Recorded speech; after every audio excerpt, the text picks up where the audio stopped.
mito del laberinto del Minotauro comienza mucho antes de la propia creación de la bestia. Es un mito donde la palabra empeñada y el deber juegan un papel esencial, y en el que Minos, Pasífae y Poseidón prenden una chispa que más tarde afectaría a Teseo y Ariadna, los auténticos protagonistas de la historia. Minos fue rey de Creta. Orgulloso y vanidoso, dominaba sobre Atenas tras vencerles en batalla. Sin embargo, su ego era frágil, y el resto de los estados no parecían creerse que gozara del favor de los dioses.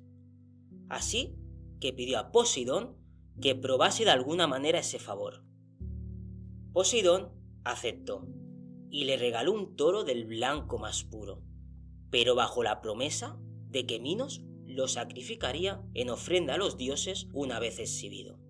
Pero el rey de Creta no cumplió su palabra, y escondió al toro, sacrificando a otro distinto y tratando de engañar a Poseidón.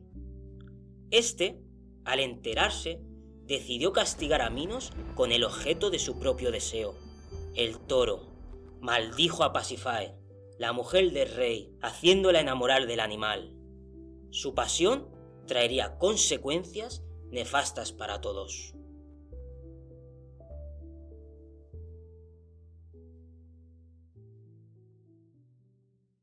Al romper su promesa, Minos no solo falla a su palabra, sino también a la ley natural y divina, el Dharma hinduista. Cuando una persona se desvía del Dharma, el karma se encarga de ponerlo en su lugar, en el recto camino, aunque en escasas ocasiones esto se produce sin sufrimiento. Aunque fuera Pasífae quien sufriese las consecuencias de su error, las verdaderas consecuencias se extenderían hasta la mismísima Atenas. El dios Poseidón entró en cólera, y enfurecido por la desobediencia de Minos, se vengó, inspirando en Pasífae un deseo desenfrenado por el toro blanco. Pasífae, desesperada, confió su pasión por el animal a Dédalo, famoso arquitecto, pidiéndole que le construyera una vaca de madera hueca y cubierta de cuero, donde poder introducirse. Le puso ruedas ocultas en sus pezuñas para poder desplazarla, y una compuerta en la parte trasera. Luego se acercó donde yacía el toro. Este no tardó en acercarse y montar a la vaca, de modo que Pasífae vio satisfecho su deseo. La mujer de Minos quedó embarazada y tiempo después dio a luz al Minotauro, un terrible monstruo con cabeza de toro y cuerpo humano. Minos, para evitar el escándalo, ordenó a Dédalo la construcción de un laberinto donde esconder al Minotauro y ocultar la deshonra de Pasífae. Aprovechando su superioridad con respecto a Atenas, después de vencerles en batalla, decretó que tendrían que enviarle periódicamente 7 hombres y 7 mujeres para alimentar a la bestia. Estas injusticias serían el principio de la gran aventura que el héroe Teseo debía afrontar para salvar a Atenas de tan despreciable tributo de guerra, que debía desempeñarse cada año, o cada 9, según diferentes versiones del mito. Lo que él desconocía es que este viaje lo cambiaría por completo. El Minotauro aparece ya en la historia como el origen de nuestros defectos. Por un lado, la falta a la palabra de Minos, y por otro, la pasión irrefrenable e irracional de Pasífae. Esto supone una prueba de redención para Minos, que vuelve a errar al tratar de esconder al Minotauro en el laberinto, que posteriormente castigaría a los atenienses. Teseo, hombre justo y valiente, que deseaba un mejor futuro para Atenas, su pueblo, y cansado de presenciar como tantos jóvenes se embarcaban hacia Creta para sufrir tan aciago destino, decidió presentarse voluntario para adentrarse en el laberinto y matar al Minotauro. Así viajó hasta Creta, donde conoció a Ariadna, hija de Minos, y de quien se enamoró. Ariadna, temerosa por la vida de Teseo, fue a consultar a Dédalo si existía alguna manera de salvar a su amado. Dédalo, que conocía cada rincón de su místico laberinto y era consciente de que existían pocas maneras de escapar, regaló a Ariadna un ovillo de hilo de oro que debía entregar a Teseo para que lo desenrollase conforme se adentraba en el laberinto. Una vez llegase al centro mismo y matase a la bestia, tan solo tendría que recoger el hilo y regresaría a la entrada y a los brazos de su amada. Pero el viaje parecía más sencillo de lo que iba a resultar. En el mismo corazón del laberinto le esperaba una bestia a la que jamás se había enfrentado. Las interpretaciones son múltiples en esta parte del relato. Teseo, que representa la valentía y la máxima de conócete a ti mismo, se adentra en un laberinto del que solo son capaces de escapar aquellos que confían en sí mismos. A la vez, el viaje dentro del laberinto, como mencionaremos más tarde, es un viaje hacia el corazón de lo que nos define, donde Teseo deberá tomar conciencia de sus virtudes y combatir sus defectos. El laberinto simboliza todas aquellas pruebas que nos pone la vida, y lo difícil que es transitarla si no lo hacemos con conciencia y reflexión.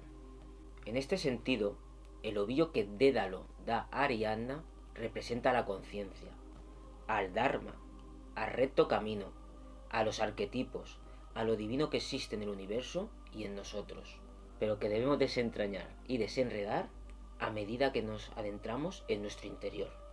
Al principio es amorfo, sin aparente sentido, pero a medida que volvemos sobre nuestros pasos, se vislumbra el orden. Como los arquetipos de Platón, el hilo representa la memoria y la identidad, la manera única y verdadera de transitar por la vida.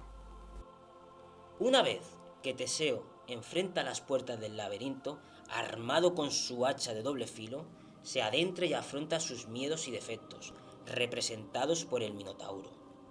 Teseo representa al héroe que todos llevamos dentro, un héroe que debe hacer frente a sus miedos y defectos, combatir con cada uno de ellos y convertirlos en virtudes. Solo así podrá conseguir la victoria. La conquista de nuestro interior requiere desprendernos y quemar lo antiguo para dar paso a lo nuevo. El destino de Teseo era incierto, y aun a riesgo de perder su vida, serán su valentía y su coraje lo que le empujará a adentrarse en la inmensidad del laberinto. Un laberinto sombrío y oscuro, con una densa capa de niebla que le impedía ver con claridad el camino correcto. Se contaban por cientos las sendas de frondosos arbustos, llenas de enredaderas ansiosas por atraparlo y de espinas como puñales. A medida que avanzaba, el peligro crecía, lo que implicaba que el camino de nuestro héroe Teseo sería largo y tedioso. Teseo comenzó a caminar, y con su hacha fue tallando la oscuridad y abriéndose camino hacia la luz. Después de mucho tallar, llegó al centro del laberinto, donde reposaba el furioso Minotauro. Al llegar al centro del laberinto, Teseo descubre que ya no tiene el mismo hacha del principio. Ahora su hacha se ha tornado pura luz, una antorcha que ilumina hasta lo más profundo de su ser. Ha tallado la oscuridad hacia afuera con un filo de su hacha y con el otro filo ha tallado la oscuridad de su interior. En la medida que hizo luz afuera, hizo luz adentro. Este es el simbolismo del hacha de doble filo. Después de afrontar las arduas pruebas del laberinto, Teseo alcanzó su corazón, donde le aguardaba el enfrentamiento final con el Minotauro.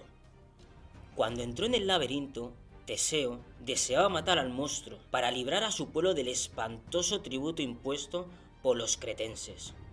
Pero el héroe, después de recorrer el tortuoso camino del laberinto, al tiempo que desenrollaba el hilo de oro, comprendió que no debía matarlo, sino domesticarlo, utilizando unas armas mucho más poderosas que cualquier filo: la voluntad, la inteligencia y la memoria. El Minotauro simboliza nuestros defectos, que conviven con nosotros a diario, y Teseo representa a la humanidad, ese ser humano que con coraje y valentía debe hacerles frente. Las dudas, las preocupaciones, las inseguridades, los rencores, los temores. Solo así haciéndoles frente, conseguirá alcanzar la victoria. Los defectos, como parte de nuestra naturaleza, no mueren, sino que debemos aprender a lidiar con ellos, domesticarlos, y sólo así alcanzar nuestra mejor versión.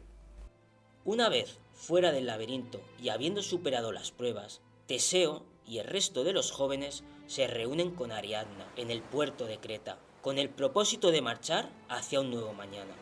Toman su barco y agujerean los de los cretenses. Si bien el futuro pareciese luminoso, el destino de los protagonistas todavía les tenía preparadas muchas más pruebas. La conquista de nuestro interior supone adentrarnos en nuestra propia oscuridad, y para ello requiere una serie de virtudes, como la valentía y la capacidad de cumplir con nuestro deber. Además, desviarse de nuestro Dharma, la ley divina o nuestra naturaleza, como se muestra con Minos, puede convertirnos en mayores monstruos que el propio Minotauro, cuyas consecuencias afectaron a 2 reinos y muchas otras víctimas. Ser justo y bueno, aunque requiere enfrentar los vicios y defectos, un arduo laberinto nos proporcionará un conocimiento de nosotros mismos que nos permitirá sobrevivir a cualquier viaje o aventura.